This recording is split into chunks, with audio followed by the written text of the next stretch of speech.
privilege to talk to you here this evening. I just have finished reading your book, and you said you divide your life into 3 parts. One was your childhood, which was quite idyllic. Then you started to realize something was terribly wrong, and there was your arrest and deportation.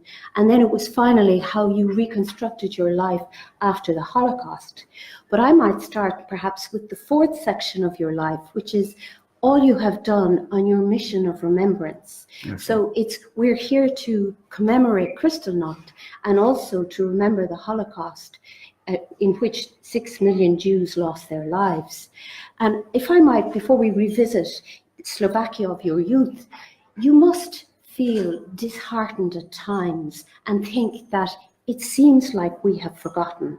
When you look around and you see the rise of the far right, and most recently in your most recent documentary, Condemned to Remember, you went to Slovakia and you heard the people chanting exactly the same slogans as they were in the 1930s.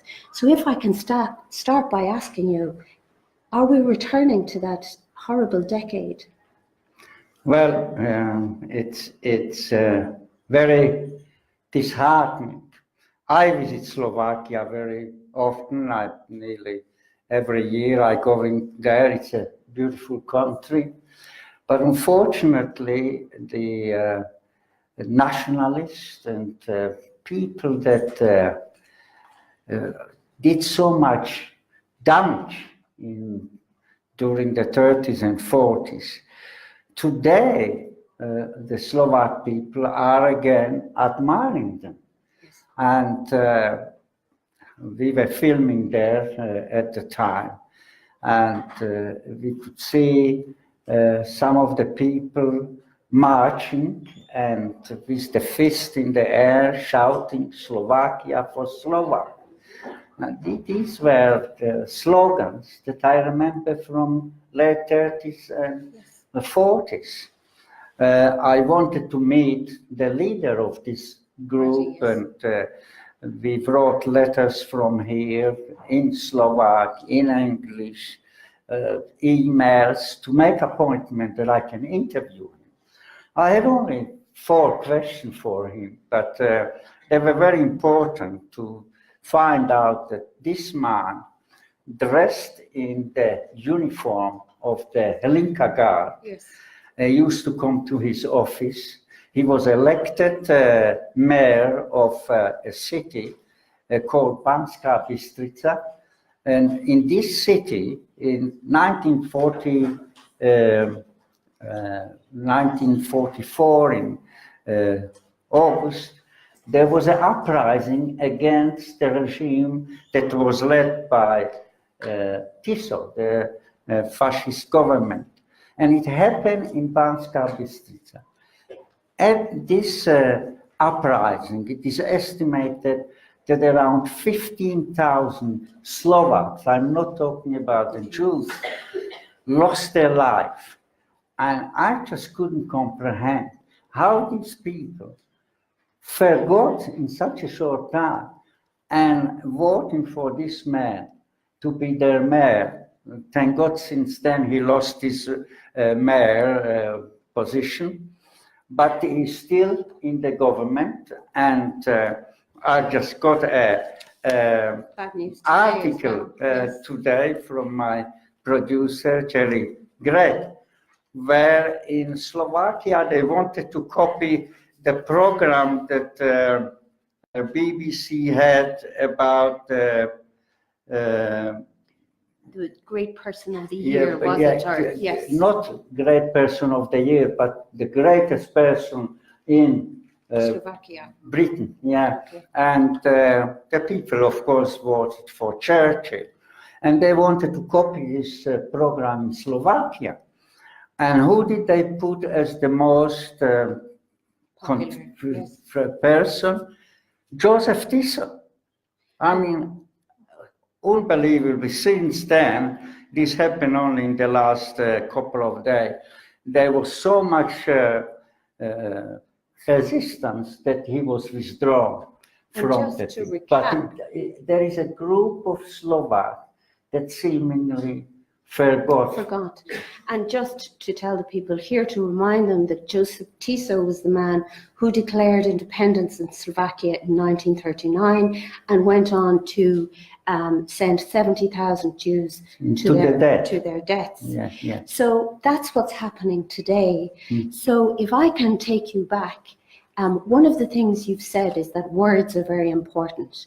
And we see today all around us that they're using the same kind of words that they used in the 1930s. Yes. You have said that the Holocaust did not start with the gas chambers. It started with whispers, they became words, and they became abuse. You were born in Slovakia in 1935. Yeah. Can I bring you right back to your earliest memories? Yeah. My earliest memories are very fond memories. I had a lovely childhood. I still call the place we grew up my paradise. That's how I describe it, because I describe it it was a village, like the villages in Ireland. You had the main street in the middle, and then you had a couple of streets from to the side. We were friendly with the people. We were Jews and non-Jews, everybody was friendly. Yeah, we lived as Jewish people there. We were the only family. There were actually 3 families, but 2 families converted very early in the late 20s. They converted to evangelical religion. But we had very good relation in the village with the people. We never felt any discrimination. And if anybody needed advice, whether it was they needed a good lawyer or a good doctor, they would come to my father or grandfather. They would ask him. We lived in Slovakia for generations. We didn't live there just. When I was researching the tree of the family, I could go back to early 1700. We already lived in Slovakia, so there were even people before them. So we consider ourselves Slovak. My father was in the Slovak army. I had one of my uncles was one of the first pilots in the Slovak Air Force. So everything was beautiful and good. The people used to come visit us from the family. As village, we always had a little bit more than the people in the town. I remember the people that come around. A cousin, I used to play with them. I know them. We still today, when we in the family, we meet, we're still talking about it like they are among us. You know, we remember them so well. But of course, things changed. Things changed. What was your first memory as a young boy? Trouble started in 1939, and when the Germans invaded the Czech Republic, their next Sudetenland. At the time, and they imposed the puppet government, which was led by Joseph Tiso. He was a fascist, and he became very friendly with Hitler. He helped. There was a lot of cooperation that Slovakia benefited from, and but also the propaganda began against the Jews, and especially in the rural areas, because we didn't have the information system that we have today. There was no television or newspaper. When they arrived to the village, somebody was passing and left the newspaper there a couple of days later, so we knew the news. We didn't have even radios. If you had a radio, you were considered a middle class. You know, it was a luxury. So the propaganda was spread through the churches. At the masses, they began to blame the Jews for everything that was going wrong in Slovakia. If the harvest wasn't good, they said it's the fault of the Jews. And the people in the rural area, they were simple people, they were farmers. Our village was a farming community. My father was a farmer. So slowly people began to believe because they listened to what the priest has to say, and they began to believe, and this is how the hatred began. But I didn't know anything about it for simple reason that my parents deliberately didn't tell me. They didn't want to frighten me. About in 1939, I was 4-year-old. But of course, when the trouble began really against the Jews and the first anti-Jewish law, racial laws were introduced, which were called the Jewish Codex, with over 200 paragraphs restricting the life of the Jews.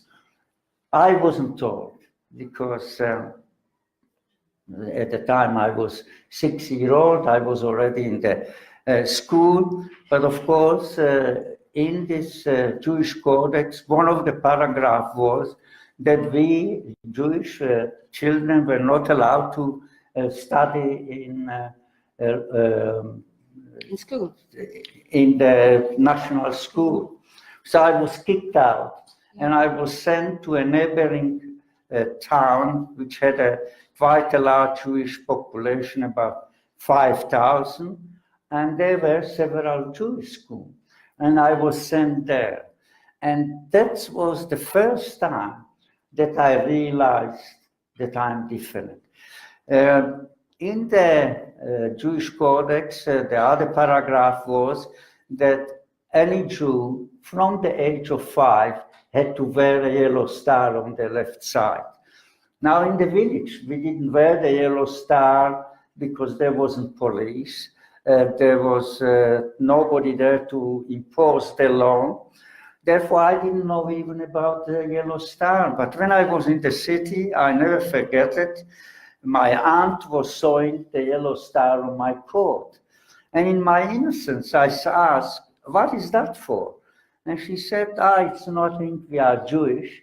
We have to wear it because, of course, the Jewish people lived in certain part of the city, so the police would be around.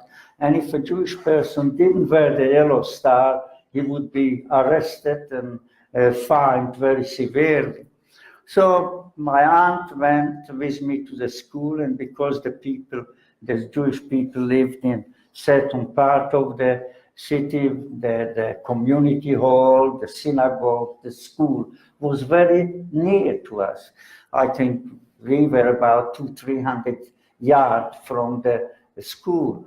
So my aunt went once or twice with me and said, you know now where the school is, you can go on your own. So of course it was a straight line to go. And when I saw children without a yellow star, the Gentile, they suddenly start to shout, you dirty Jew, you smelly Jew, go to Palestine, and all kind of insults that I simply didn't know why. I didn't harm, I didn't do anything to anybody.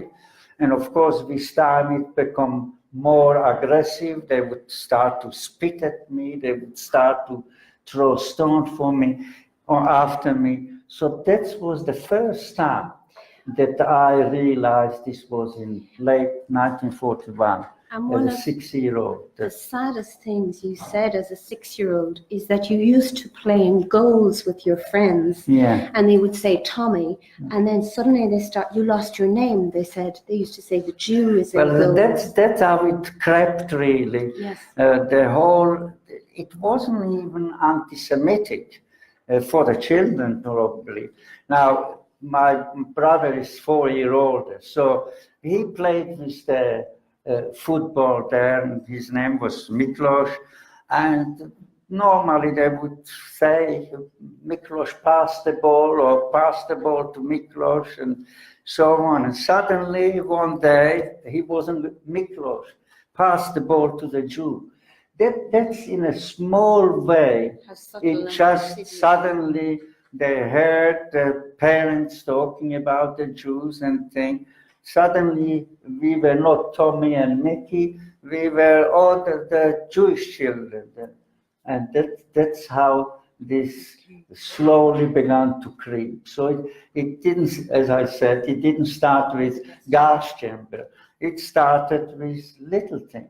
And that's why in today's situation, and that's why our film, when we made it, we never thought what significance the film will have today.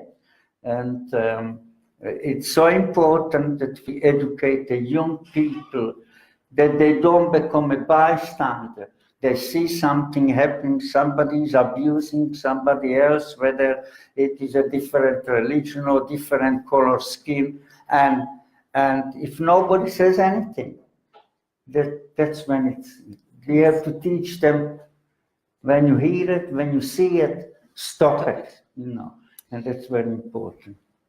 I think it was your uncle who was a surgeon. He died in circumstances a little bit different in that he was arrested because of partisan activity and he was guillotined. But what struck me about that is that he wrote to your family the selflessness in his letter. He wrote to your family and said, don't worry about me. Pretend I fell down in the field. I will see you again in the next life or whatever. But the Guard and the arrests were to come much closer to home. I think your grandparents were next to be arrested. Yeah. Can you tell me about that and what you did then to hide from the authorities? Because there was a period of... Yeah, well, we now talking, of course, 1942, the deportation in Slovakia started in March 1942. And from the beginning, they were taking all the single men and women. The purpose was, at the time, that many Slovak volunteers worked in Poland, from Germany, basically, at the time, and helped with the war effort. These were Slovaks, not Jewish people. They were volunteers, and of course they were paid wages, and they sent the wages back to Slovakia, which helped the economy. It's estimated over 100,000 volunteers worked in Germany at the time, and they wanted more volunteers. But already at the time, Joseph Tiso was a dictator, and anybody that belonged to different political outlook were being arrested. Anybody that spread any rumor against the government was being arrested. And the Germans come and they ask for more volunteers. Of course, the Slovak people began to hate the fascist regime in Slovakia, and not many volunteers come forward. And at the time, some of the nationalists went to Tiso and the inner circle, and they said, why not to send Jews to the German and as slave labor, and instead of volunteers. And a delegation went and they made agreement that the German accepted it, and so in March started the deportation. But within time, the Slovak government realized when all the young men and women will be taken away, they were the breadwinners of the families. Slovakia will be left with old people, mothers and children, and they will have to look after them. So they went to the German and said, look, you're taking all the young Jews. You might as well take the old and everybody, because otherwise it will be our responsibility, and we couldn't cope with it. And at the time, they did this agreement that Germany demanded for every Jew that they will take away from Slovakia a payment of 500 mark. This was a lot of money. So Slovakia was the only country that And actually Slovakia was the only country in Europe that ever paid the German for taking the Jews away. And of course, when that deportation began, my grandparents, one morning, the police came. I have to also mention that we were not taken away because we were considered as useful to the economy. My father was a farmer and therefore producing food, and he was useful. So we got a document in this first phase of deportation that we shouldn't be taken away. But they come for my grandparents, and the person that came to arrest him was a local man that was a captain in the Hlinka Guard. He was a friend too, wasn't he? A friend of the family? Not that he was only friend, but as a child, he used to come to my grandfather's shop, and he would send him for messages, and he would give him sweets. So he used to come to the shop, and when my father saw him, he said his name was Otto. His first name was Otto Nedelka. Nedelka was his family name, and he didn't even call him by the family. He said, Otto, for God's sake, you're taking my grandparents. You used to go to the shop as a kid. He used to give you sweet. And he stood up, you know, not looking anywhere. He said, I have orders, and in 10 minutes they have to be out and they have to come with us. And my father was trying to persuade him not to take them away, but of course, we found later after the war that they were in archive in Slovakia, that he wrote to his superior, and he said, you know, there are Jews in our village, why you don't come to collect them? He was referring to us, they are only parasites and things. I have the copies of this letter. I mean, it's mentioning my name, my brother's name, my parents' name. So he was... So some people turned against you. Others, though, protected you. Yeah, and they told you when the guards were coming. After the deportation stopped, still Jewish people were arrested, and the Slovak government said it's for their own protection so that they are not harmed.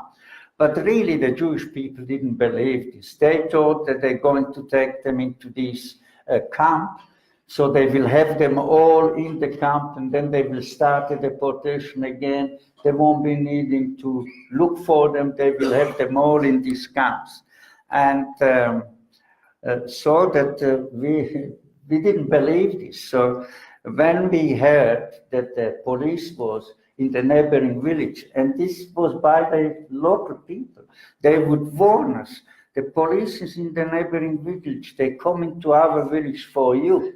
So we would run to the cornfield, and we would stay there for the whole day. And in the evening, we would be notified by one of the local people. He said, the police is gone, you can come in. And we had in the barn, for example, we had where we were drying the corn. We had a place with blanket, with water and food. So when we didn't have time to go to the field, we go quickly to the barn, go on the ladder up, and then we pull the ladder up. And even our employees in the farm didn't know that we were hiding there. So this was sort of a very frightening time. We always called it, it was hide and seek with the police. But of course, it was a very serious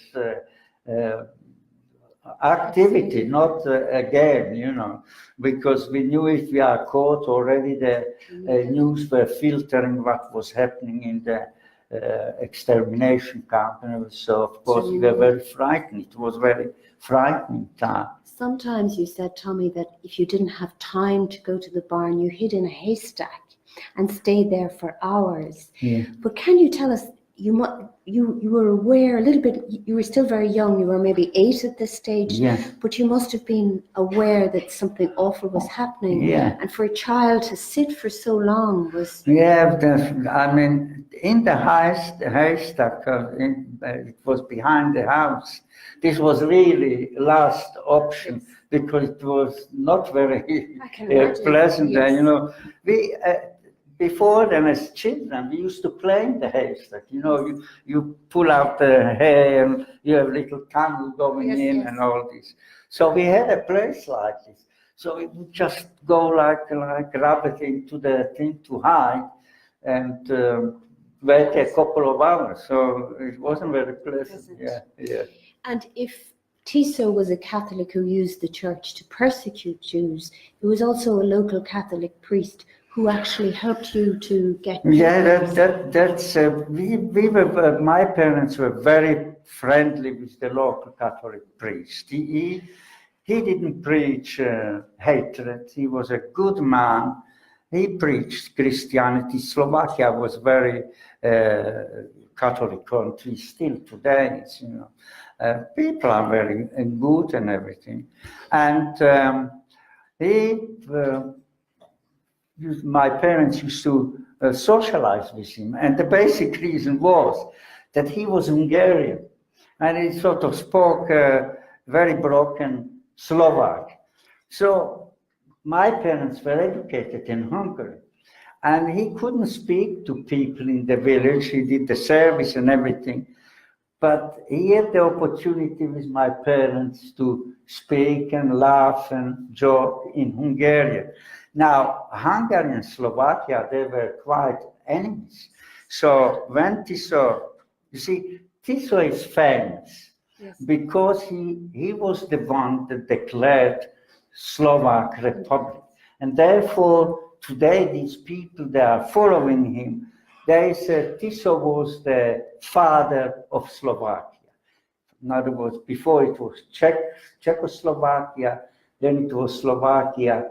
After the communists, it was Czechoslovakia again, and now, of course, separated. So you were not allowed to speak Hungarian. That was prohibited. But when my parents went to him, they were speaking among themselves Hungarian. That was the beauty of it. And they had drinks and play cards. And he wanted to help my parents. And one day he said, you know, to be Jew today, it's not very nice. I will convert you.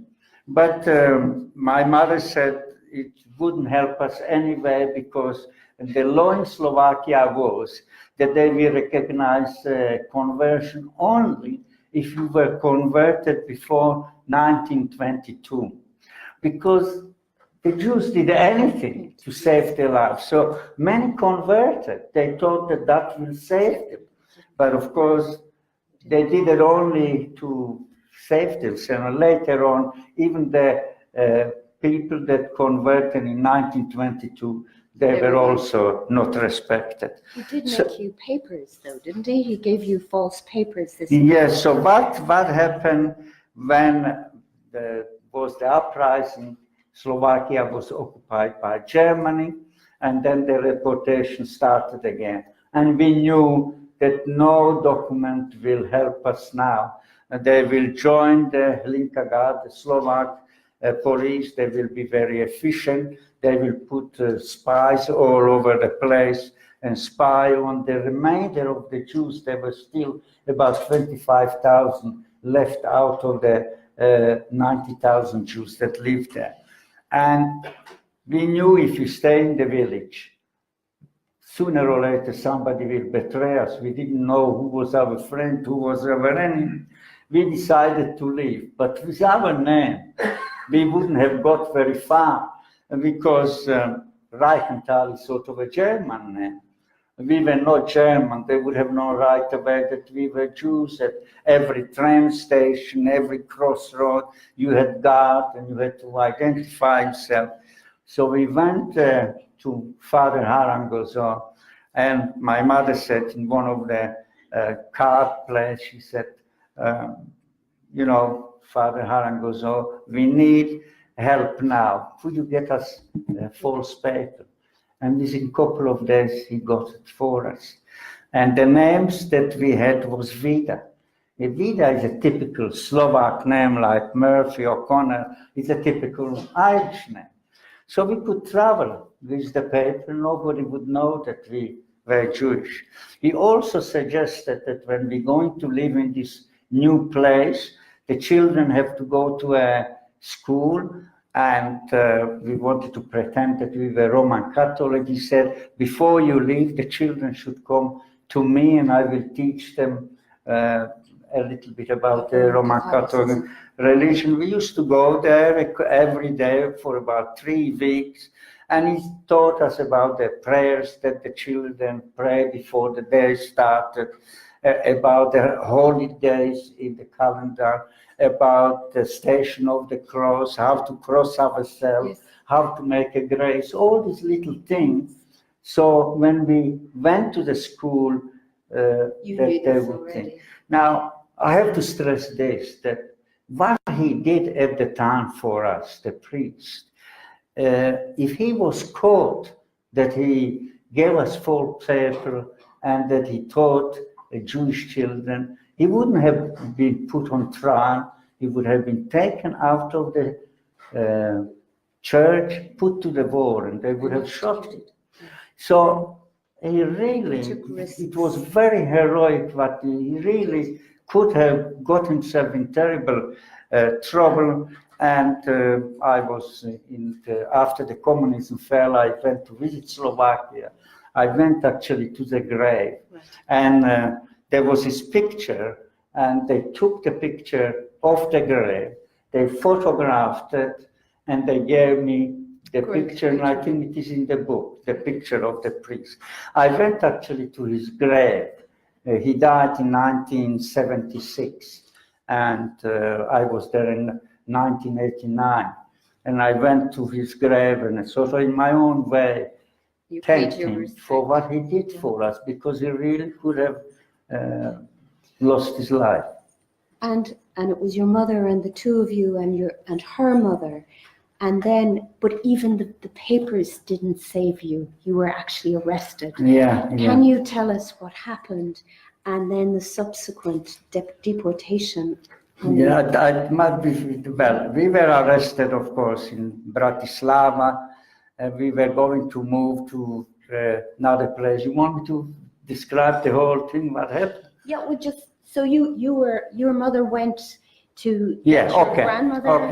And then she was going to pick up, because the grandmother was coming visit, and she went to pick her up. And when she entered the place, there were police inside, the Gestapo, and she looked at her mother. She was beaten up, her face was all swollen and blue. She knew something terrible happened. What really happened was that somebody betrayed my grandmother. My grandmother at the time. Your mother's mother? Yeah, yes. My mother's mother. And she was 76-year-old. I mean, at the time, 76 was very old age. Today, we still think we are very young. But at the time, and the police, of course, knew that she couldn't look after herself. So there were people that were looking after her. So in order to get the information where these people are, they beat her up. And that's how, when my mother entered the shop, she saw her brothers and sister there. She knew something terrible happened. She pretended that she came to collect laundry, because it was a laundry shop. And she gave her paper. Judith Vida, it was all right, but unfortunately the priest did not change her maiden name. And of course, my grandmother's name was Shaimovic, which was sort of Slovak-Hungarian name. So the priest thought, born Shaimovic, you know, it could be a Hungarian or thing, so it's all right. And of course, when the police saw born Shaimovic, they knew that my grandmother was the mother. She was arrested. When they opened the cases, they found children's clothes, and then they threatened my mother, tell us where they are. And she told them. We were waiting in a shop only about 300 yards from there, and these Gestapo came in. We knew they were Gestapo. They had the uniform, which was a long leather coat with swastika on the left arm, and a boot and hat, and they came to my brother and said, "You Jewish?" And my brother said, "No, I'm not Jewish. My name is Miklos Vida." You know, we thought with the name like that, everybody will think that we're not Jewish. They asked him 2 or 3 times, and of course, he said, still denying it, and they started to beat him up. My brother was at the time nearly 13-year-old, and he was quite tall. So he wouldn't admit still. So they turned around to me, and again they asked me, I said, my name is Thomas Vida, I'm not Jewish. And again they asked 2 or 3 times, and the next thing they're beating me, they're kicking me, and I'm crying, I'm hurting, and my brother was always very protective of me, so he jumped up and said, don't beat my brother, we are Jewish. I was at the time 9-year-old, and when they brought us into the shop there, we saw there were 13 of us were arrested on the day. My aunt, the sister and brother from my mother, my grandma, all together 13 were arrested on that day. We were taken to the Gestapo headquarters, and I just want to mention this because that's something that it's so.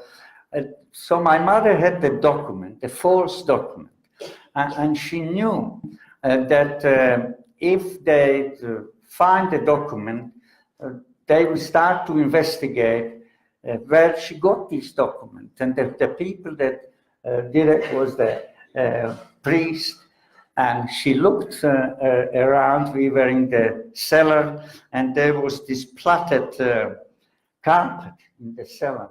And she looked, and nobody was looking, and she took the document and she put it under the carpet so that they don't find the document. But when we were there, we were filming our first film, which was Till the 10th Generation. Yes. We went to the Gestapo headquarters, and I knocked on the door because I said, if the cellar is still there, yes, and the carpet is there, this document might be still there after all this time. Well, we discovered that it was an old age home at the time, and I said, what is in the cellar? The cellar still exists? No, the kitchen is in the cellar. Is there any carpet? No, that it was all cleared up. So well, she succeeded in destroying the document and saving the priest. Yeah. That's one thing that is a theme in your story. How people, you see terrible cruelty. Things you said, Tomi, was that you at all costs wanted to stay together, that separation was something you feared greatly. So can you tell me about how you tried to do that on the cattle wagon? And of course, we from the Gestapo headquarters were taken to Serret, where they did the selection. And the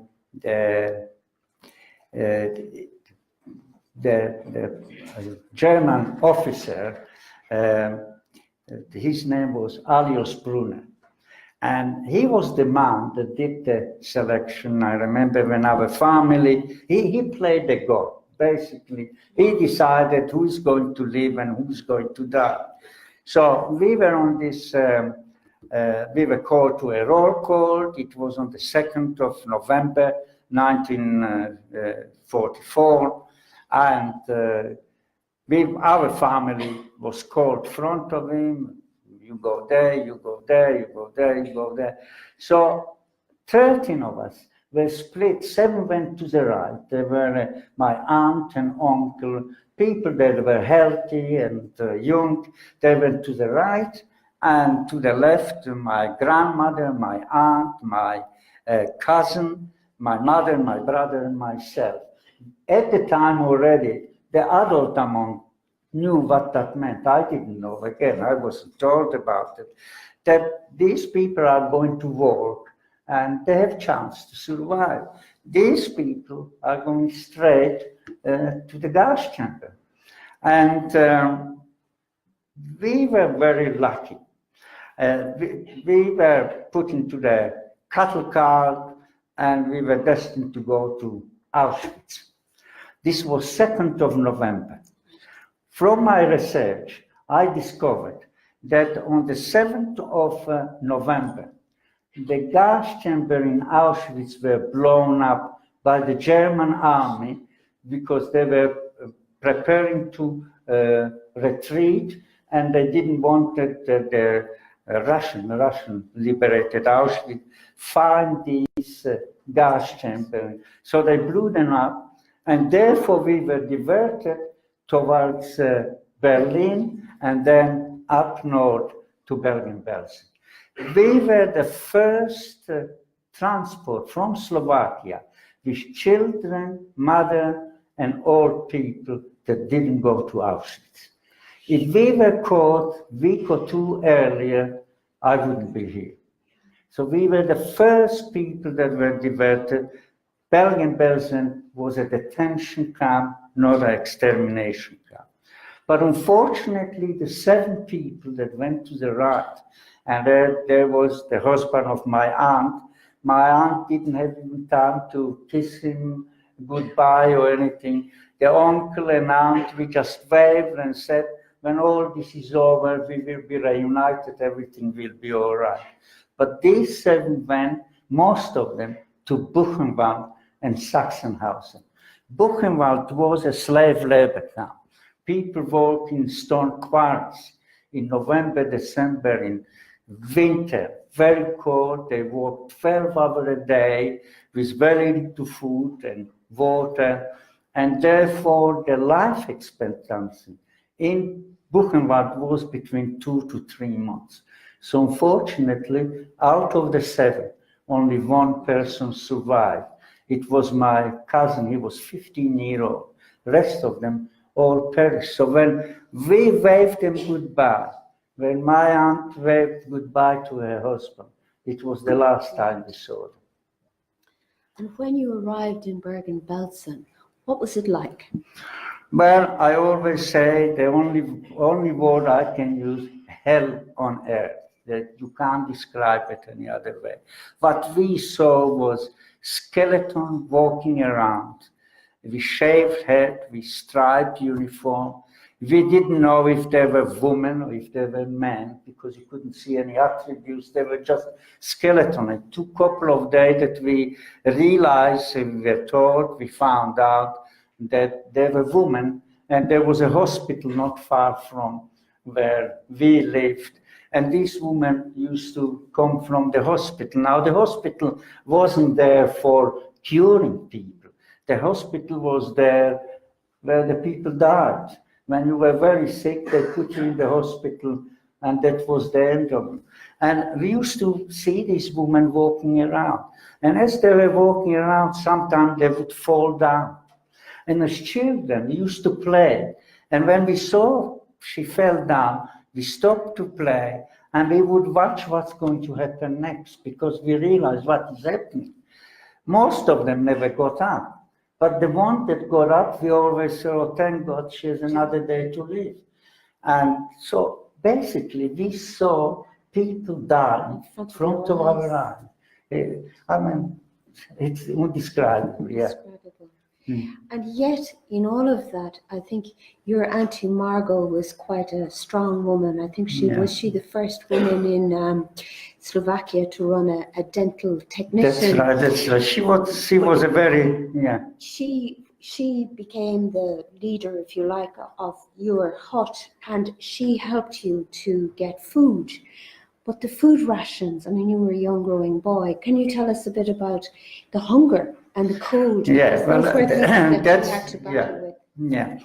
Well, how my Margot became the block leader was because when we arrived there the first day, we were told to get ourselves in row, like in the army. But you have old women, you have mother, children. Everybody was moving around. Nobody was like herding cats. Yes. So my aunt suddenly we hear somebody's ordering us. You go there. You go there. And of course, when the SS officer saw it, he called her and said, "You speak German?" And she did speak German. She said, "Yeah." And he said, "You will be the block leader," because she was, so she was responsible for everything that was happening, but the responsibility was such that if anything went wrong, she will be blamed.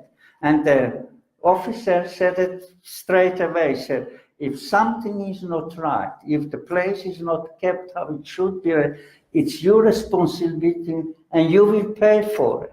And you might pay for it with your life. So you do what you are told. The inmates were not allowed to speak directly to the SS women. We were supervised by SS women. They were in their 20s. They were just, they used to come like model with a tailor uniform, with lacquer on the neck and lipstick, yes. You know, like, and it's all deliberate, of course, to make us feel that they are the master and we are only not, you know, we were the Untermenschen, the people below the, being a person, you know. And she was responsible, of course, to bring the food to the block. And I must say this instance, I gave a lecture in a teacher seminar, and middle of the lecture, there was a tea. So the teacher going to the queue, you know, and they said to me, you don't need to stand in the queue, you can go and think. And I said, that reminds me of something. In the concentration camp, you didn't want it to be the first. You wanted to be the last, because in the soup that we got, the heavy stuff would go down, you see, and there was the stuff that you bits of potato and or whatever. My aunt would say, you wait, and of course the inmate, they would always, before they got their food, you know, she would turn, you know, to make sure that some of it comes up, you know. So that reminded me, I said to the teacher, you know, you said to me, in the concentration camp, I wanted to be the last, you know. And yes, she went one time, and we discovered that one of the women, she was the capo over the capos, and they were not very nice people. They did a lot of beating and things as well. But I personally can't blame them, because these people did these things just to save themselves. You know. Capo, these were prisoners. Yeah, they were prisoners, and they were worse than the Germans sometimes. Yes. You know, they were very cruel. And after the liberation, many were lynched because they behaved above what they have to do. But they wanted to show off to the German that you keep me because I'm good, you know. And so she came to Bergen-Belsen from Auschwitz. She was Slovak. And when my aunt heard it, she went where she lived. And this was out of the bound of the inmate to go there. But she thought, well, she's Slovak, I'm Slovak. And she knocked on the door. And this woman, she was absolutely beautiful woman. And apparently she was sleeping with the SS people and all that. But she introduced herself that she's in the children block, if they can do a little bit better with the food. And she got annoyed with her thing, and she pushed her from the door. It was on a step, and she pushed out, how dare you to come here and all that. But after a couple of days, we did get a little bit more. And then the war was over, and she returned to Slovakia. She was put on trial because she did awful things, like she was cruel, beaten, and somebody told on her and thing. And my aunt got a letter from the thing, and she asked my aunt to come to testify that she was a good person, that she in the end gave us more food and things. And my uncle was a lawyer, and my aunt didn't know what to do, because on one hand she knew who she was, what she did. On the other hand, we really got a little bit food, and she said, what should I do? You know, he was a lawyer and thing. He said, how do you feel? I said, on the one hand, she's a animal. How many people? And he said, don't answer the letter and don't go. So she never went. She never did. But our food consisted of very little. And therefore, when people ask me, how was the starvation? Now, what we got when normal people eat, like normally we would eat today, would be around 2,300 calories. And people that work hard, or they're in sport very deep, they would even eat 3,500 calories. Our intake of food was 600 calories a day. That's equivalent to 6 water crackers that you get in a supermarket. So that's what it consisted in. The morning, there was a coffee with 2 slices of bread. On lunch, we got turnips cut into square, boiled in water. Sometimes there was bits and pieces of potato, sometimes as well. And in the evening again, coffee with 2 slices. That was all the food, and it didn't change. That was the menu for every day, every time the same thing. And you couldn't live on that. So that's how it starts. You start to get hungry, and then you begin to starve. And we didn't starve for a day or week. We starved for months. And it's very difficult to describe what it is to starve. You don't think about anything else, only when the next meal will come. And when it's come and you eat it, you're hungry again. You're thinking for the next meal. You're hungry all the time. And of course, it's not enough. So the body eats itself from inside. Eventually, you become like a skeleton, and finally you die. So it was a very painful death.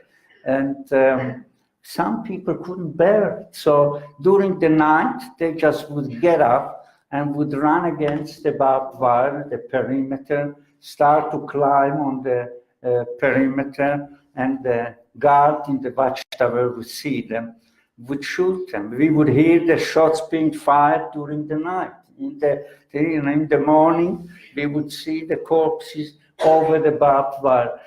They knew they couldn't escape, but they just wanted to escape the pain that they were going through.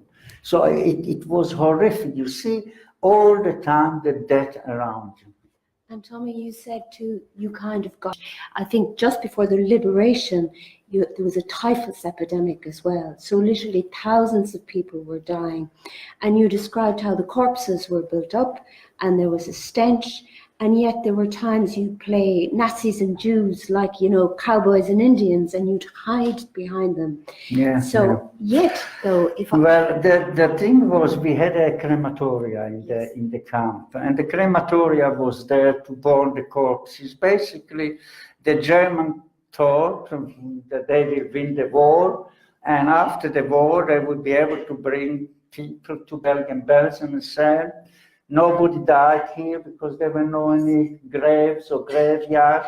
In Bergen-Belsen, even though it wasn't an extermination camp, it was a detention camp.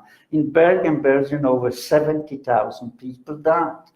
And most of them died in the last couple of months because the people of Auschwitz were evacuated before Auschwitz was liberated. In Auschwitz, there were over 150,000 inmates at any time. Auschwitz was not only extermination camp, over 1.25 million people were gassed there and lost their life. But Auschwitz was a slave labor camp. They had industry around, and there are still today some of the industry like Krupp, Siemens. They used to employ these inmates from Auschwitz. They were the slave labor, and they used to manufacture stuff and do the things the Jewish inmate. So it had to be evacuated. The railway line were broken, of course. The road were bombed as well. So they couldn't bring any transportation, no car or lorries or train, so they took them on death marches. That's what they were called, the death marches of Auschwitz. And these marches were huge. I mean, there were tens of thousands in each march. I read of one about, there were 15,000 in the same march. By the time they reached their destination, only 5,000 were alive. Anybody that was lagging behind was shot during the night because they were sleeping in the open in January, February, in northern Poland. The temperature dropped very low, so many were frozen to death. And many arrived to Bergen-Belsen. It is estimated over 36,000. So the population of Bergen-Belsen over a short period of 1 or 2 weeks grew from 25,000, which the camp was built for, to over 60,000 inmates. So there was no room for the people.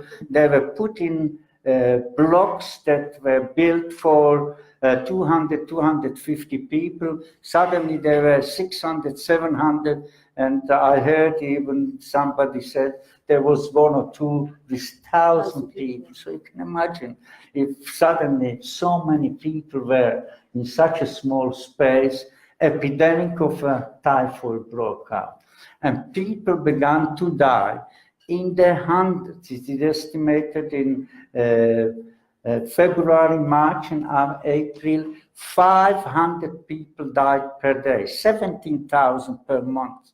Of course, the crematoria no longer could cope with that amount of corpses, so the corpses were being thrown outside, all around the place. And as children, we used to have a small area, sort of a grassy area, where we used to play, and suddenly there were a pile of corpses, and we continued to play. We played hide and seek, and we didn't hide behind trees or walls.